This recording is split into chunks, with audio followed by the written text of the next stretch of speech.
welcome back to my channel. My name is Kelsey. I'm a graphic designer, a brand designer, just overall creative, and today I'm going to tell you all about how to make a logo. So we're actually going to go beyond even just making a logo. It's going to be about making various brand marks. I think it's so important to have a variety of brand marks, and so that's your primary logo, your secondary logo, word marks, maybe monograms or icons, and just that whole ordeal of a variety of a set. I usually like to have between 4 to 6 brand marks for my clients. This is because you need a brand mark for a variety of different settings. Sometimes you need a brand mark to fit onto your social media icon or on your website, or you need it to be horizontal or vertical, or just a variety of ways it can fit.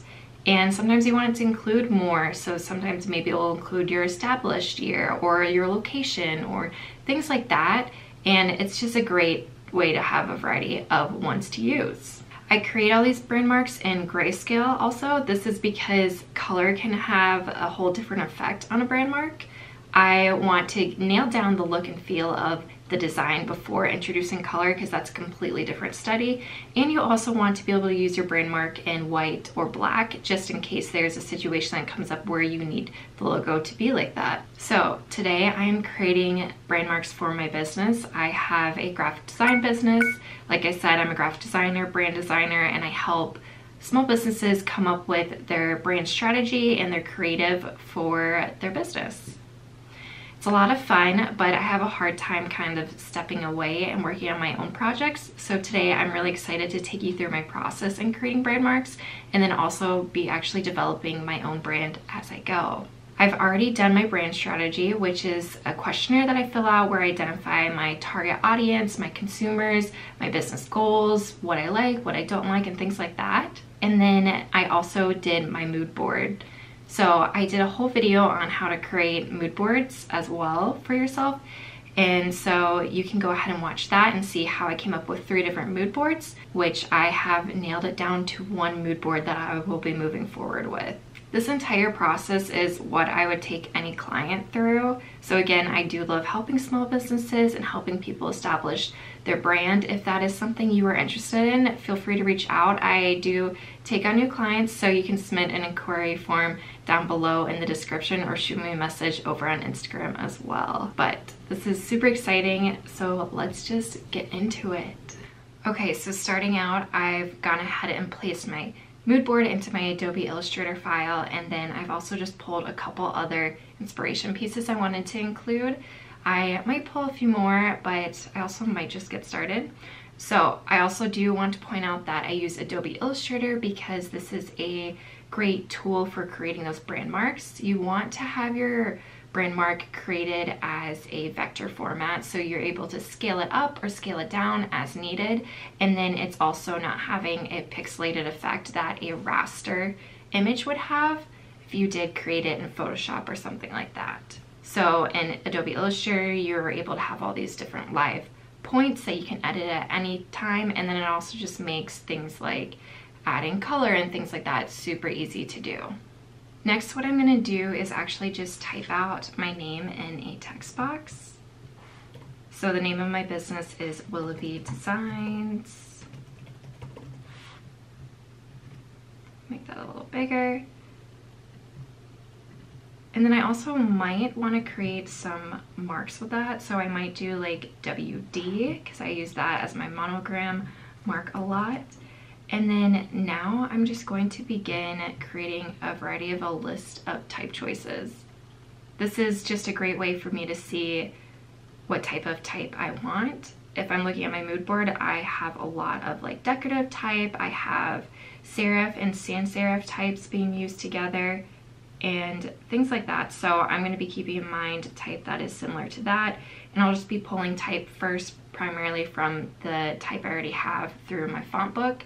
And then if I want to explore more, I'm going to go into Creative Marketplace. I also might go to Adobe fonts and find something from there, or just various type foundries and creatives that have different typefaces for sale. So another thing with type is you want to make sure you have the right license for it. This is for just legal purposes. You want to make sure you have however many licenses you need for you and your team, and then also for like commercial use as well. So if it's through Adobe, a lot of times they'll already provide that, but if it's through one of these type foundries, you want to make sure that you are staying on top of that as well.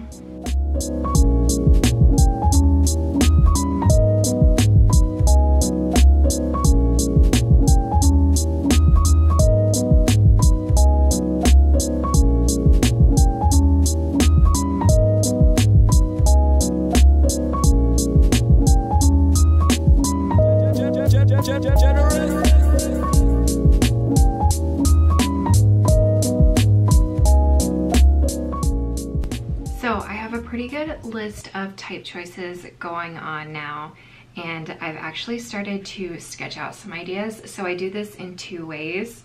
One with the classic, just pen and paper. It's great to have a sketchbook to start drawing, and on the sketch page I actually have some previous brand mark designs and then some random scribbles. And then I decided to use some more paper to work on my own brand mark designs. The other way you can do it is digitally. So I've actually started doing that on my iPad here. I really like the idea of like a vintage inspired floral piece to be introduced. I don't know if this might just be something further along with a brand pattern, or if it will be something in the icon mark, but I started to sketch those out and see what those look like. Once I'm at a good spot for both of those, I can either take a picture of the notebook or scan it in through my printer and then bring in a digital copy. And then for my iPad, of course, I can just export a PNG file, a Photoshop file, any file really that I really want to do, and airdrop that onto my computer and then bring it in digitally over there.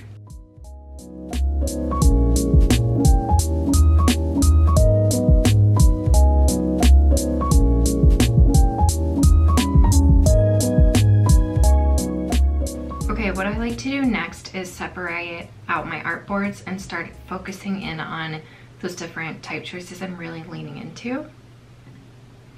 So I'm just going to create a new artboard. I'm going to choose one of the type. I'm really liking this one, so I'm going to create a copy of it and bring it over to my first artboard.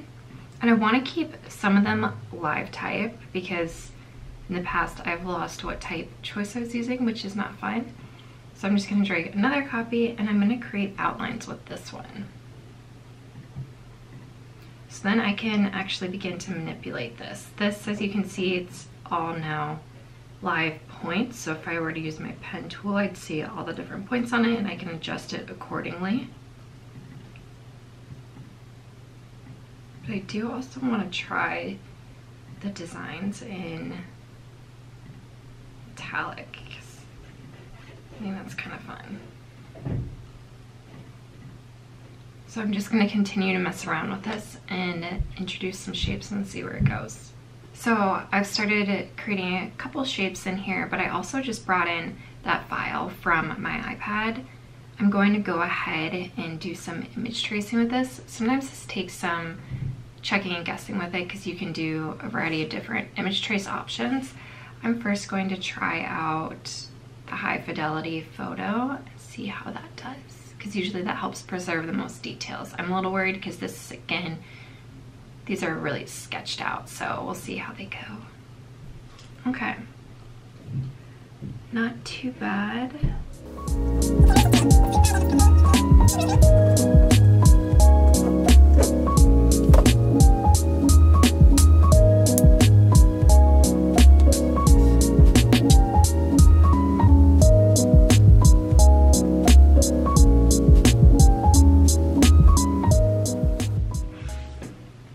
Okay, so I'll keep it here and I'm just gonna expand these. And then I'm gonna group them, delete the white.